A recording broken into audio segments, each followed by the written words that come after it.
Otro terreno interesantísimo es el estudio de la religión, y del ateísmo, desde un punto de vista antropológico. Por supuesto, existen múltiples teorías al respecto, elaboradas en torno a las ideas, las estructuras sociales, las emociones o la cognición, y también teorías mixtas. Hablar de antropología de la religión es hablar de humanismo, es decir, dar respuestas a las preguntas planteadas desde una perspectiva laica y naturalista. Por supuesto, según este punto de vista, solo podemos acercarnos a la religión aceptando que son producto de la cultura y de la condición humanas, dejando de lado lo sobrenatural y las propuestas trascendentes. Otro factor antropológico importante es el evolucionismo darwinista, la idea de que todas las formas de vida son el resultado de la selección natural. En el campo biológico parece obvio, pero lo es igualmente en la antropología cultural, es necesario buscar los orígenes y tendencias siempre a largo plazo. Valga como ejemplo el hecho de que las sociedades jerarquizadas tienden a adscribir sus sistemas morales a un mandato divino, algo que descubrimos gracias a las tendencias a largo plazo, mucho más que las sociedades más horizontales. Se dice que la adopción del evolucionismo tuvo otras consecuencias, como es la del funcionalismo. Según esta teoría, se tiende a explicar las características de organismos y sociedades en función de sus efectos positivos. El ejemplo más recurrente es la explicación de la religión por favorecer la cohesión social. El tercer rasgo primordial de una teoría antropológica de la religión es la proliferación de estudios culturales comparados. Desde esta perspectiva, se acepta la multiplicidad de creencias y prácticas, a veces sin un denominador común. Las teorías antropológicas de la religión pueden dividirse en tres grupos: teorías de la solidaridad social, o de cohesión social, teorías de la ilusión y teorías intelectualistas, o cognitivas. Los partidarios de las teorías de la solidaridad social consideran que lo que explica la existencia de las religiones son las necesidades sociales, como pueden ser la cohesión y armonía. Las teorías de la ilusión favorecen, al respecto, las emociones de los individuos, mitigar, por ejemplo, el miedo y la soledad. Por último, los que apoyan las teorías intelectualistas consideran que la religión se explica por el deseo del individuo de comprender el mundo. Por supuesto, no siempre se observan estas teorías de manera pura, ya que una puede contener elementos de cualquiera de las otras. La teoría de la solidaridad social, al parecer, es la más utilizada en antropología desde su aparición a comienzos del siglo XIX. No deja de ser una forma de funcionalismo, al explicar la religión aludiendo a su función de inculcadora de lealtad hacia una sociedad, como lo hace con la ayuda de símbolos, ropajes, formas arquitectónicas, danzas, cánticos, rituales, incluso de manera inconsciente, hay quien la considera también una forma de simbolismo. La religión sería un conjunto de actividades simbólicas que no afectan al mundo en su conjunto, sino solo a las relaciones sociales humanas. Aunque la idea de que el simbolismo cohesiona a las sociedades tiene ejemplos que se remontan muy antiguo, al que más debe, la teoría de la solidaridad social es a Durkheim. Este autor consideraba que lo que caracteriza a la religión es la diferencia entre lo sagrado, en torno a lo cual aparecen las creencias y prácticas de un grupo solidario de seguidores, y lo profano. Durkheim observó, por ejemplo, que los tótems de los aborígenes australianos representaban al clan, que eran entonces lo sagrado. En las sociedades modernas, existen objetos similares, como puede ser Dios o la bandera, que representan lo que hay en la sociedad de vital y sagrado.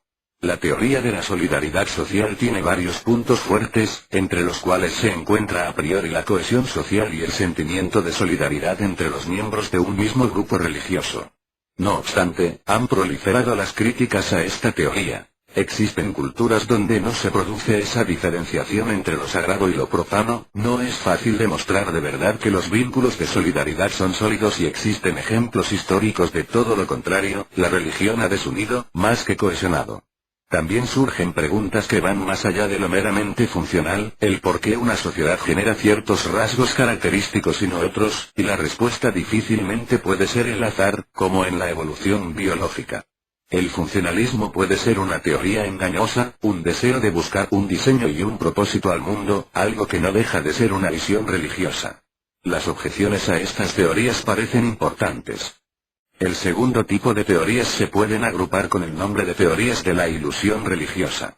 Según los defensores de las mismas, las religiones serían un remedio para la ansiedad y el descontento humanos, lo cual permite a los creyentes imaginar un presente o un futuro más satisfactorios. A la mayoría le resultará familiar esa visión en la que la religión hace la vida soportable al apelar a los dioses por creer que se compensarán los sufrimientos de esta vida con una mejor existencia futura.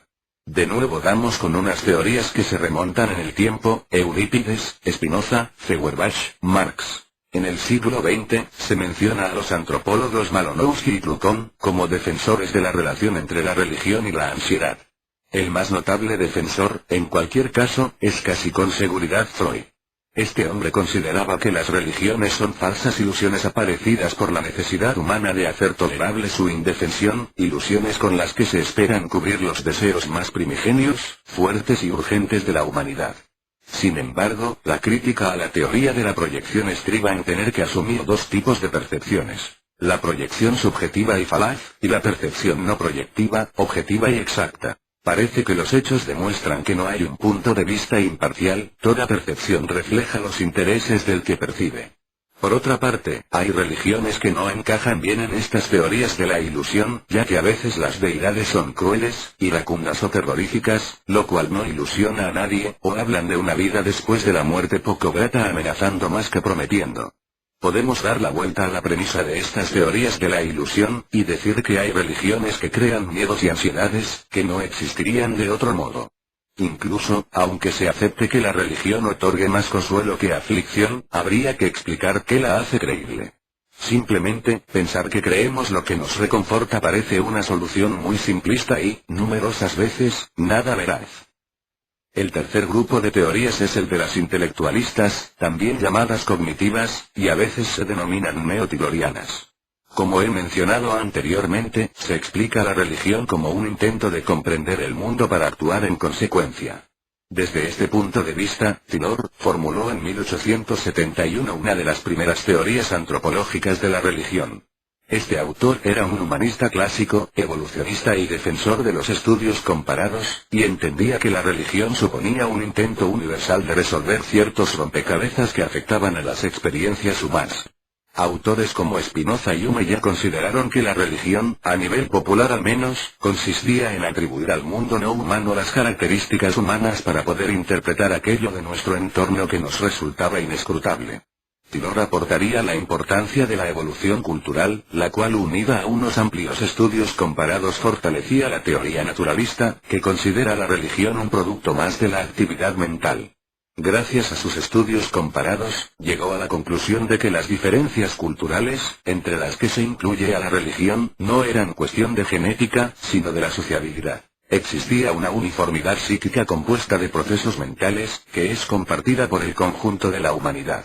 La gran conclusión de Taylor respecto a la religión, fue que esta era animismo, una fe en la existencia de seres espirituales que era universal, y que tenía su raíz en dos tipos de experiencias: los sueños y las muertes de otras personas, los dos muy vinculados.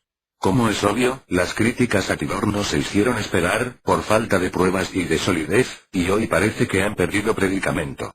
Los que hoy defienden la teoría del animismo le dan un sentido diferente, ya que aluden a múltiples espíritus. Taylor incluía en este tipo de seres al dios monoteísta. Lo que sí ha sobrevivido de Taylor es su teoría de la uniformidad psíquica, y la interpretación cognitiva de la religión ha cobrado auge en las últimas décadas. En los años 60 del siglo XX, el antropólogo Orton analizó las creencias religiosas de los pueblos Kalabari, del Níger, en función del resto de su imaginario, y dio respuestas muy intelectualistas. La conclusión fue que los pueblos se imaginan los aspectos del mundo no humano de forma muy humana, como un espacio en el que se siguen produciendo las relaciones sociales. Orton llegó a vincular religión y ciencia, ya que en las dos se quiere unificar la experiencia reduciendo la complejidad y el desorden para llegar hasta el orden y la simplicidad, recurriendo en ambos casos a la metáfora y la analogía. Según este autor, el hecho de que los modelos religiosos del mundo se establezcan por analogía con la realidad humana, mientras que la ciencia evita tal cosa, sería una diferencia superficial.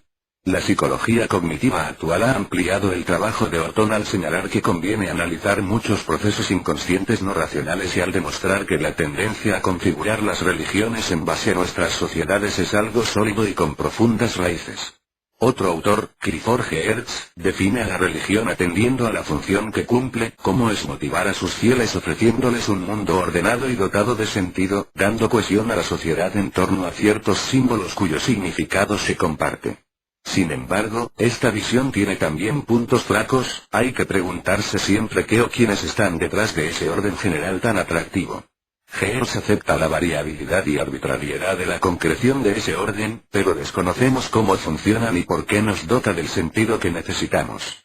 Si ese orden general fue creado por seres parecidos a los humanos, deidades, su sentido no sería variable, ni arbitrario, sino que dependería del modelo humano. Parece ser que las teorías que tienen más fuerza hoy en día son cognitivistas, y la mayoría hacen hincapié en los procesos inconscientes.